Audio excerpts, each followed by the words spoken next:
Okay, so I'm cutting tenons on the rails to fit into the stiles.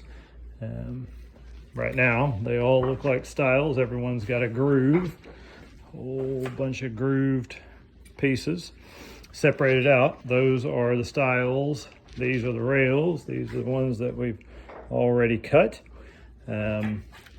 And these are the ones that we're fixing to cut. So basically just raise the dado stack buried in an auxiliary fence up to the a height that, taking off both sides, will equal the groove in the stiles. And using a backer piece behind to prevent chip out right here when we first go in there and start cutting. So I'll run through a few of these and let you see what that looks like. And my wife is checking all these for thickness right now.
And that's enough of that. Nobody wants to see that done 100 times, so I'll turn off now.